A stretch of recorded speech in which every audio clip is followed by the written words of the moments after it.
ए सुना तारू कहाँ बड़ू? का हो जी हम तो है ही जब। अरे देखो जब हम तैयार होता नहीं काम पर जाए खातिर भाई नया नया नेता हम चिन्हते नहीं द्वार पर आके घेर लेता लोग।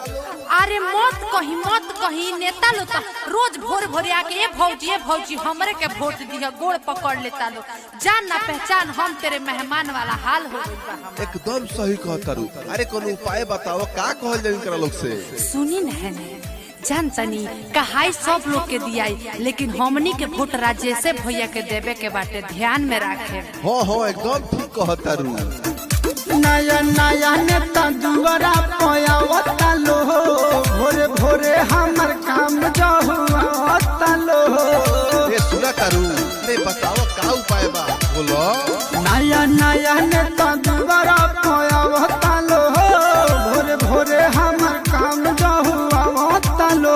तू ही बोला हम करे काबू पहिया हो पहिया भले सब कर बात सुनल जाई जी मोरे सैया राजेश भाई के वोट दिहल जाई जी मोरे सैया। भैया जिंदाबाद जिंदाबाद जिंदाबाद, क्षेत्र की जनता जिंदाबाद जिंदाबाद जिंदाबाद, पिपरा की जनता जिंदाबाद जिंदाबाद जिंदाबाद, राजेश भैया जिंदाबाद जिंदाबाद जिंदाबाद। केहू पर पाँव केहू जोड़ता हाथ हो बैठल सट के करल मीठी बात हो। केहू पर पाँव केहू जोड़ता हाथ हो बैठल सट के करल मीठी बात हो। राजेश भैया पर बाटे विश्वास हो पिपरा पंचायत के कोरी है विकास हो। समझ भी हम समझाते हैं तो इहे के भरपूर विकास करे। एकदम ठीक कहता रू। याद हो गई हमरा यार। लड़ समने के हम के लड़ैया राजेश भैया भोले सब कर बात सुनल जाई जी मोरे सैया बाकी राजेश भाई के वोट दिहल जाई जी मोरे सैया।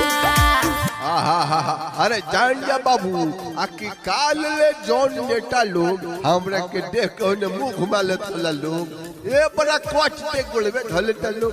बाबा प्रणाम हम उठल बानी मुखिया में वोट देवे बा लेकिन हम तो सब बुझतानी हम अपना खाली राजेश बाबू को चिढ़तानी ऐसे कि वहां के शुरू से लेके अभी ले हमनी के मदद कइले बा। दूसरा के झांसा में अब नहीं आईब कीमती बा वोट राजेश भैया के दियाई।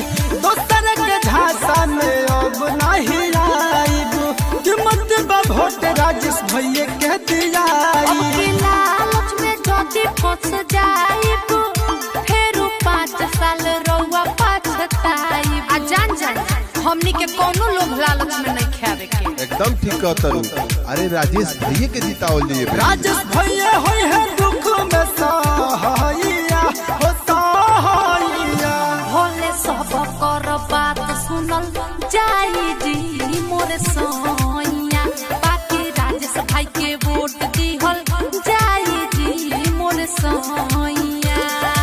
जी हाँ जनता जनार्दन बड़े बुजुर्गों युवा साथियों और हमारी माताओं बहनों आप सभी से कहना है कि ग्राम पंचायत राज पिपरा में सर्वांगीण विकास के लिए सभी को सभी के हक के लिए एकजुट एक साथ होकर ग्राम पंचायत पिपरा का मुखिया चुनिए राजेश सिंह जी को।